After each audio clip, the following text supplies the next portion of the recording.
These are drops basically that I've had left over from different pieces that I've had to order and things like that. Remains of wing skins, nose skins, whatever the case may be. But anyway, the only main product that or main aluminum components that I have yet to finish are the flaperons. So this is wide enough for skins, and I think I've got enough scraps here to do that.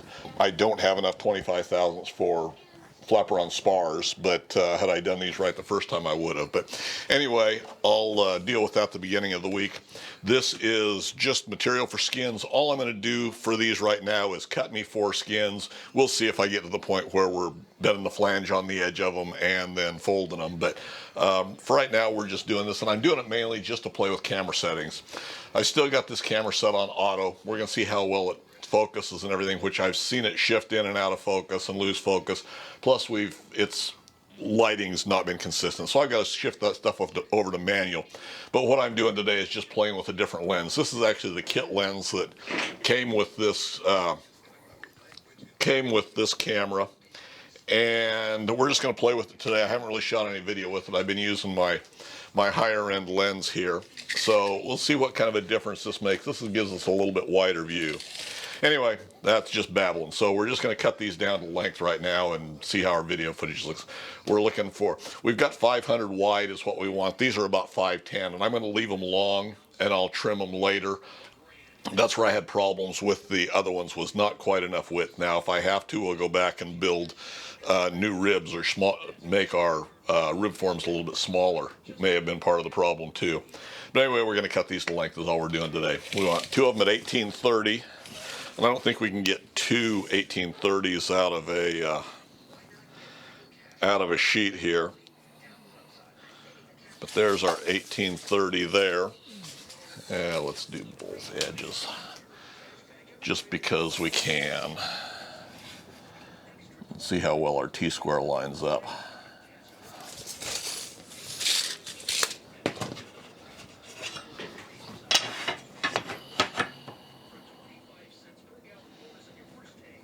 Yeah, it looks pretty square, but it doesn't lay right. So let's get a straight edge. And this one's long enough here.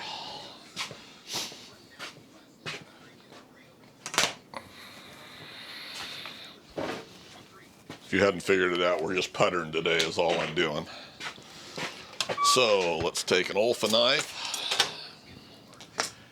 And let's take a clamp. Where is our bigger clamp hung at? Oh, I know where it is. I've got it holding up a sheet of aluminum that's sitting on the base of the drill press. So if we grab us another one.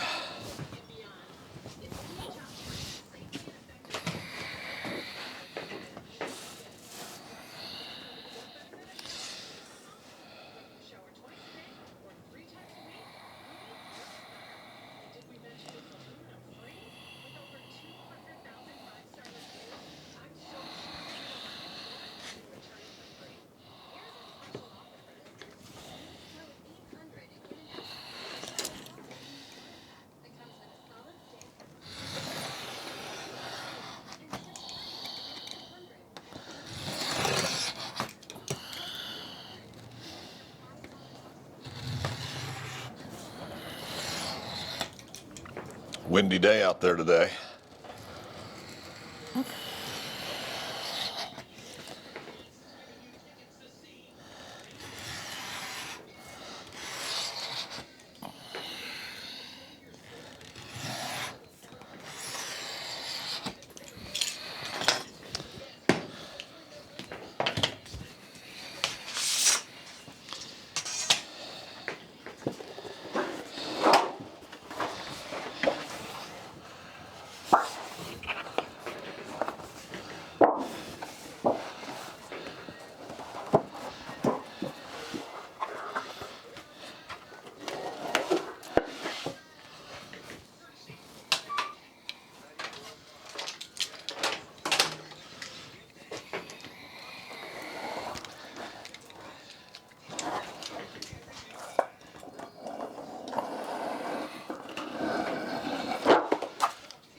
So there's our first 1830.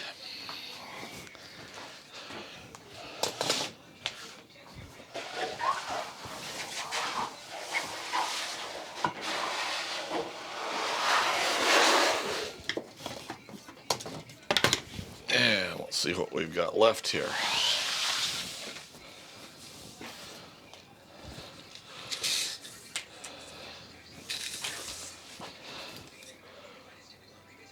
Yeah, we're awful close to that 1830, but I think we'll go ahead and we're about 3 centimeters too short, or millimeters too short.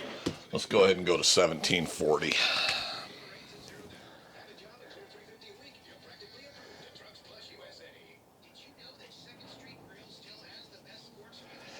And I've measured from that end because that's our factory edge. This was our cut edge, and we're going to say it was perfect, but nonetheless, why not just start with a fresh factory edge?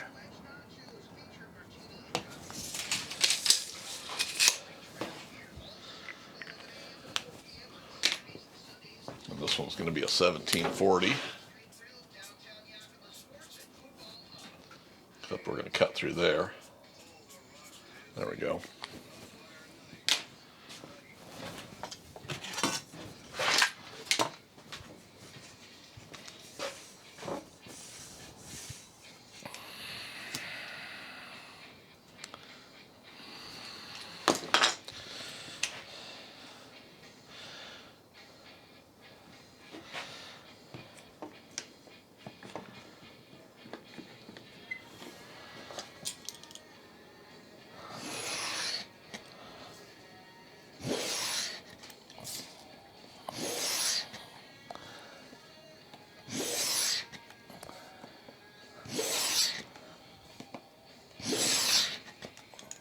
Should be great aplenty for that.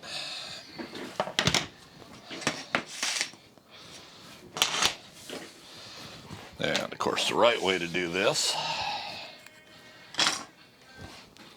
we come to the end of our table.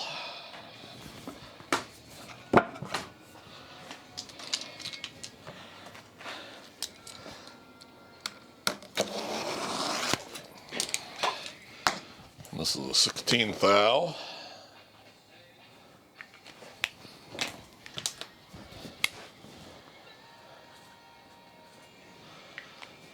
And that can go in our little scrap bin. I am going to go ahead and peel the plastics off of these.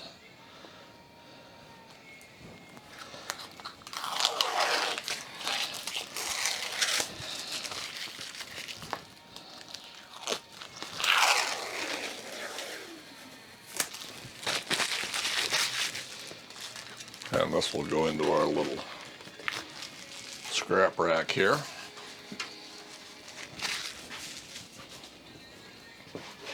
So there's the first two.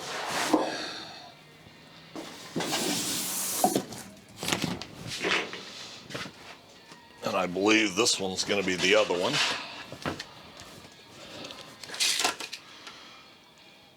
Yeah, about 51.5.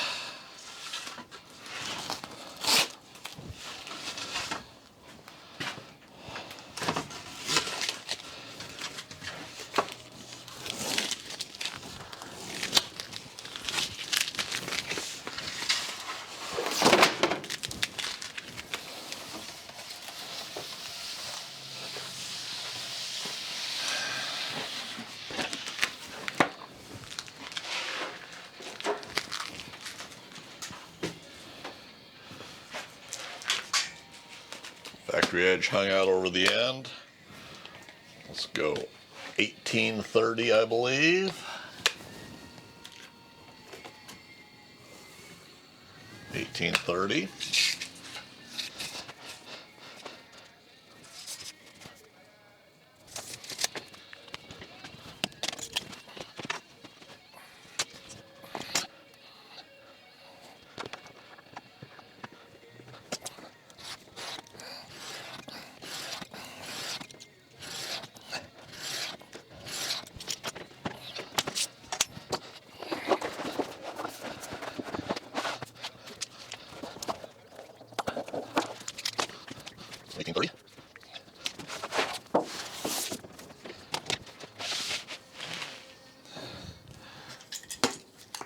And then hopefully, this is going to be a 1740.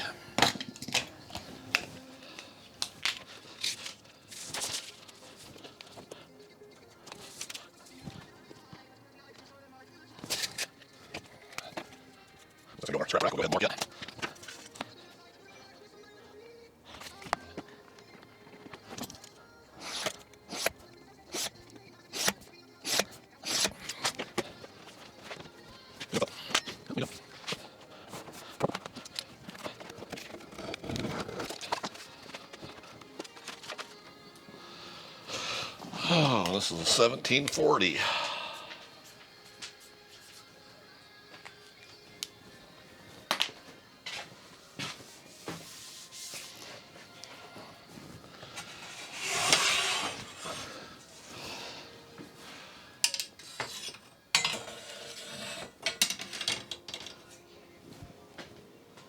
Okay, so that's those blanks cut. Like I say, I am going to go ahead and peel the plastic off the back sides of this. I was going through my scrap stuff when I was digging this out yesterday and kind of reorganizing the drops that I had. But some of the older sheets that I had the plastic on them did not want to come off at all. I ended up and resorted to the roll them on a broom handle style thing, which I don't like to do because it's just a pain in the ass, I think. But it would not peel off. They were on there. Of course, they've been on there for a while.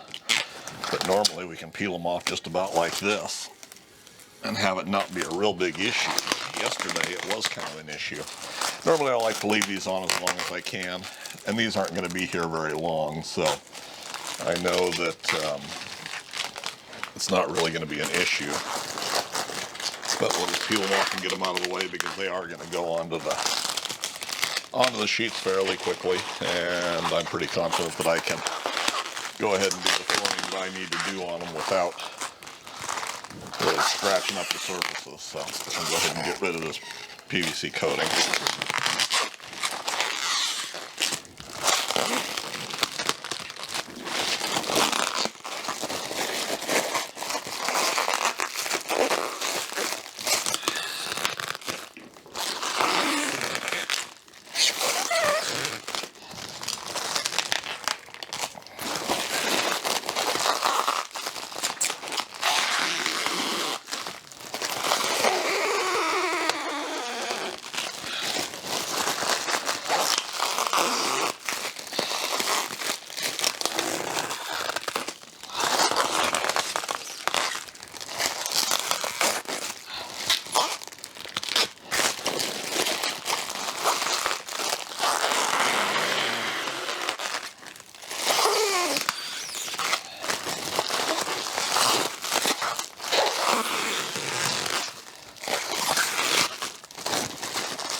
Okay, so this is our factory edge.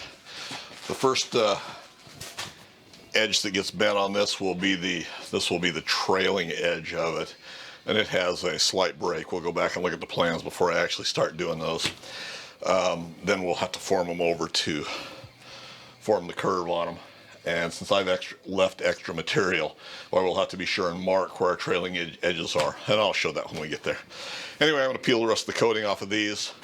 Got our second sheet here for our flaperons, and we're going to do our little 20-degree bend, 15 or 20 degrees, something like that.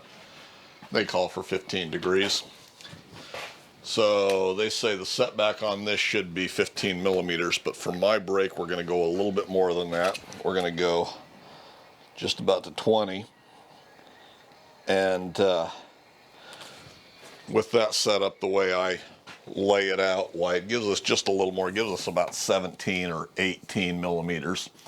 Since we've got a little bit of extra material on both sides, why we're going to leave it at that. Now I've already gone back and marked the, I guess I haven't gone back and marked the back side. This is going to be our flange. So let's go back on the back side and mark our 20 millimeter line out here. That way we know what the reference is supposed to be from the plans, yet since we're oversized, and I'll show you where that goes or how that works out. But we'll mark our 50 there.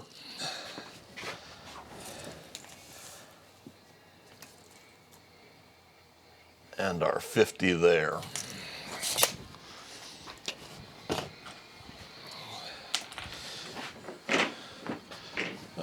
this may be long enough here to do that with. Rather than getting out the full length straight edge, it will. So we're going to go ahead and mark that line because we're going to use it as a reference line later on.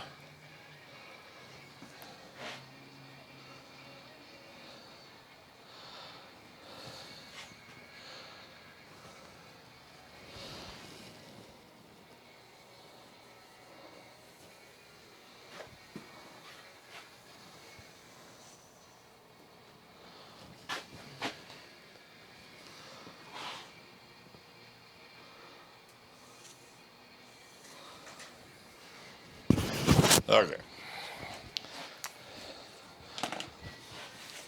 So that's the reference line for dimensioned overall width, is from this edge down to this line.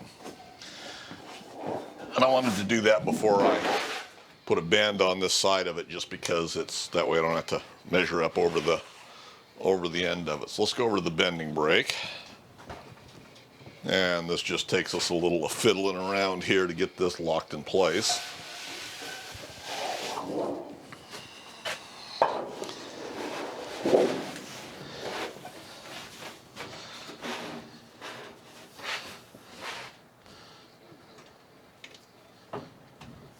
We'll double check this a couple of times, make sure we've got our dimensions right.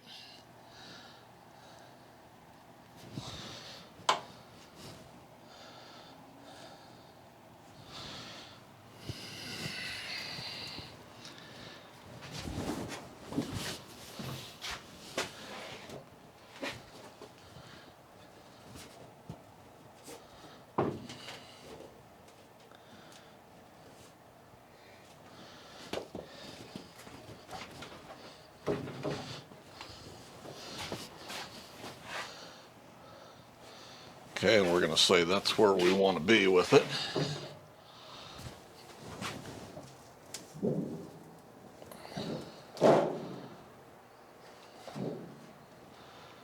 That'll give us just about a 15-degree bend there.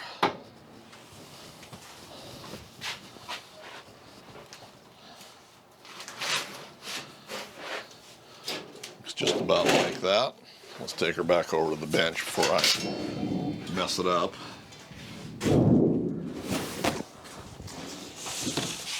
So we don't kink that trailing edge. And that's what it looks like right there. So there's the second one. So let me go ahead and do the other ones and then we'll go from there. Okay, well, I've got the end flanges. We've already bent them for all four of the flaperons. Now to form the bend in them, they've laid out a way to bend it over for scratch builders. And what we're going to do is we're going to take and we're going to put one board down on, and we planed this to 32 millimeters thick. It'll get set on there like that. And then we take a sheet like this with our bent flange on it. And the way it's going to lay out is it will be laid this way.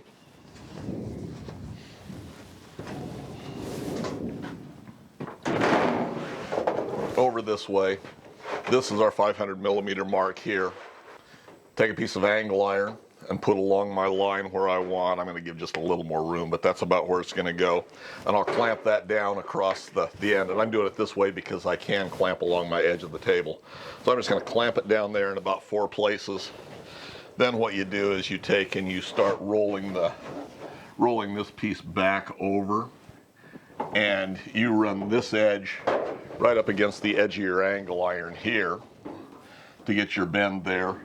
And then that board slides up against the end of your bend, and that's what you push a piece of plywood down with, or a piece of wood down on. And I'm going to use this straight edge of mine to do it. So the next thing will be to get the planer back off the table, so that's out of the way. And I'll go ahead and lay out this back end where I want it, and then we can get these 4 bent over. Flaperon skins today. So as a scratch builder, we have to bend our flaperon skins around. And they come, I'm sure they come pre-formed if you're buying a kit. But anyway, the way we're bending them We take our sheet, we've already got our bottom flange built, or our trailing edge. So it goes over this way, like yay, and I've already marked the line on the back side, so we knew what that was. And we want to have a 19 millimeter spacing, and our 3/4 angle is right there, so that's what we're using for that. Except this one's a little bit short, but that's all right. And I'm just setting it close to the edge of the table here.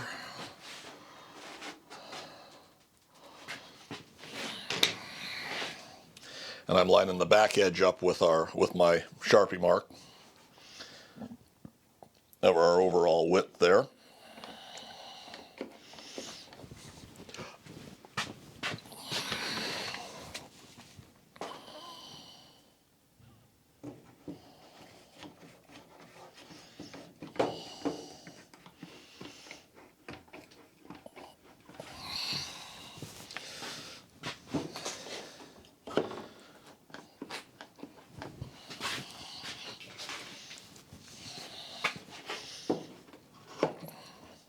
And I just want to make sure we're clamped down pretty securely here.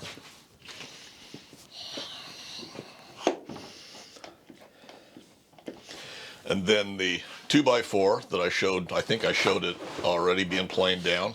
It is 32 millimeters thick for the flaperons, I believe.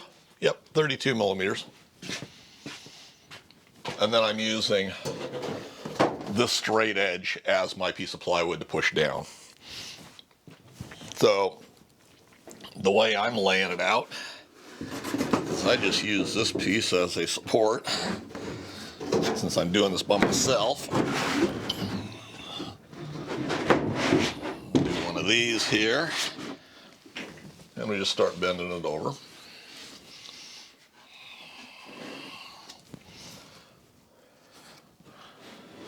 Get our 2x4 about situated, and I'm going to take this edge of this bent down edge, and I'm going to lay it right along the inside of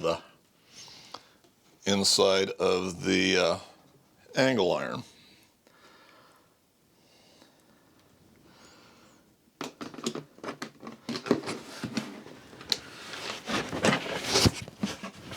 Get that there.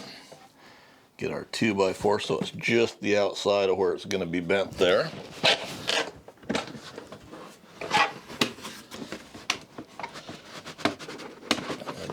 Up just a little bit so I can see what's going on.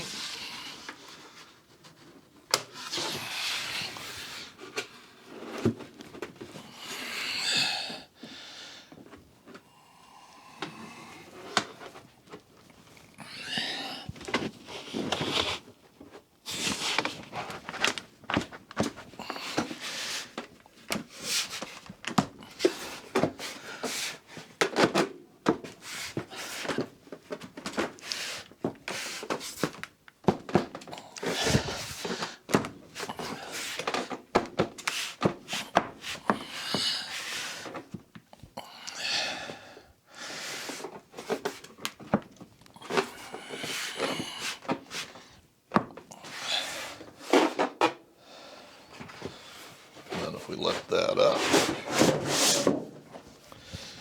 we have a nice preformed nose for our flaperons. So there we go. That's the way we pre-bend those. Already got one. I got 3 more to do, and this nose skin will set in just like yay. That's the way it'll go in and be riveted up. Anyway, that's the way you form a nose skin, or that's the way I form a nose skin. Whether that's the way you form a nose skin or not is entirely up to you.